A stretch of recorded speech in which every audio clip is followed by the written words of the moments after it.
Hello, property nomads. Hope you're well. Our good old friend BBC. Let's go over to this article.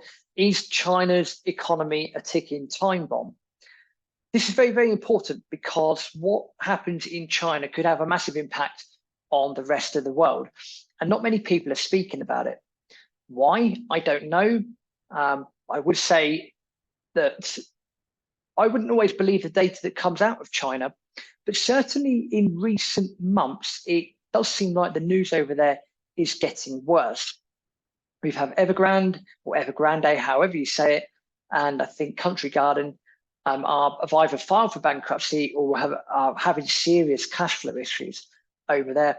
And they are the two of the largest property development companies in China. So is it a ticking time bomb? Well, Nick Marsh at the BBC analyzes it, so let's go through the article. So last 6 months, bad news for China's economy. Growth has slowed down, record youth unemployment, low foreign investment, weak exports and currency, and a property sector in crisis. I mean, it sounds like a cocktail of really bad cocktail, doesn't it? But this is all going on. Good old Sleepy Joe over in the US described the world's second largest economy as a ticking time bomb, to which China defended itself, saying it's very resilient, that's got tremendous potential and great vitality within the economy. Now, the chances are, and I'll give Nick Marsh here some credit, chances are it's 6 of one, half a dozen of the other.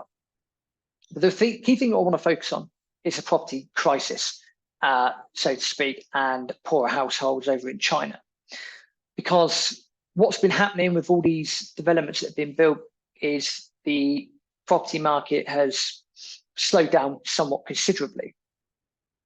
Companies are filing for bankruptcy, cash flows just not there according to the data and some of the figures that we've seen. There could be a massive meltdown, similar to what happened in the US in 2008. Demand for houses, it says, has slumped. Property prices have plunged. I mean, to me, this sounds like quite a disaster. And this has made Chinese homeowners a lot poorer. Now, if we have to look at China, we have to say that with everything that's happened with this strong flu thing that came out of there a few years ago, the government's response to that, like most governments around the world, was incredibly authoritarian, and it's had more effect on their economy than most other places. Why?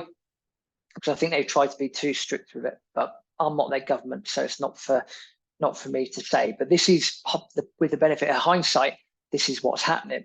And of course, as we've said time and time again on any economics video, whenever you put interest rates up or whenever you print more cash, all of these things, what happens is that the effects of that are not normally felt in the economy for 12 to 18 months after the event takes place. You don't just print 5 billion renminbi and then it's going to affect everything the following day. Maybe after a year, you'll start to see the effects. It's like if the UK printed a 50 billion pounds tomorrow, the effect of that is going to be felt in the long term, not necessarily the short term.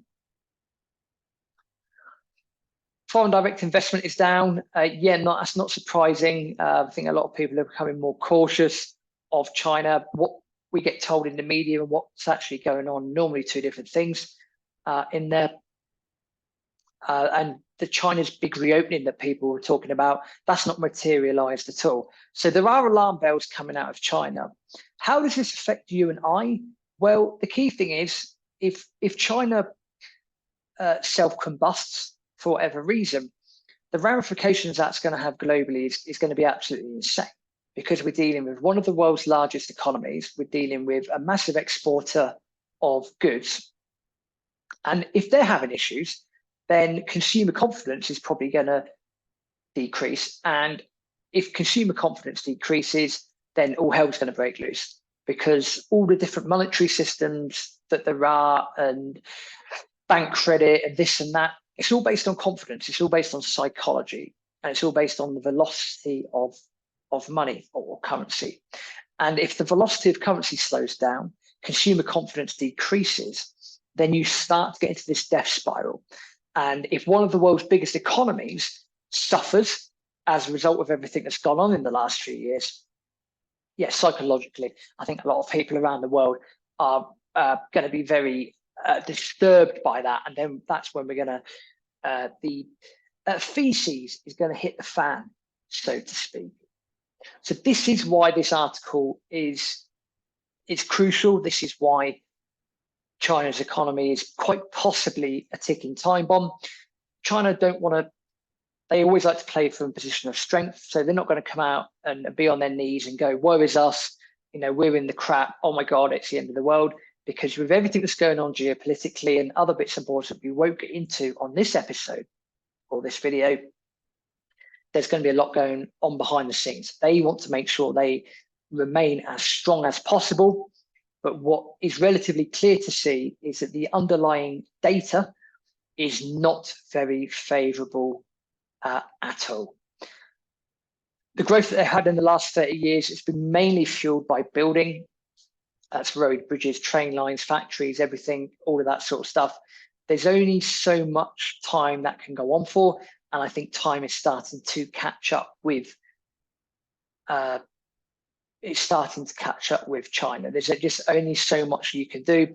And as the old adage goes, what goes up must come down. So they've had a good 30 years. Is that going to continue happening moving forward? I doubt that's going to happen.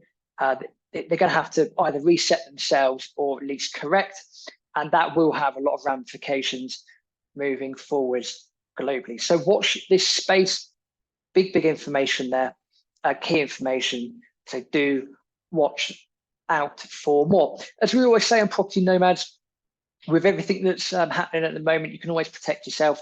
We are not able to make any recommendations because we're not IFAs, independent financial advisors, but we will always say you should strongly look at researching true money, God's money, gold and silver. There are a bunch of other things out there to do as well. Obviously, you know, we are in property sector. Be fearful when others are greedy and greedy when others are fearful. That's our favorite phrase at the moment. There's going to be a lot of opportunity coming up without a shadow of a doubt. Please do subscribe to the channel. Use the bell notification thing to get notified when we release more content. And as usual, please spread this video and all other videos. Tell as many people as you can about the video content, because the information that we're providing is incredibly useful. And the more people that listen to it, the more people can open their eyes as into what is really going on in the world. See you in the next video.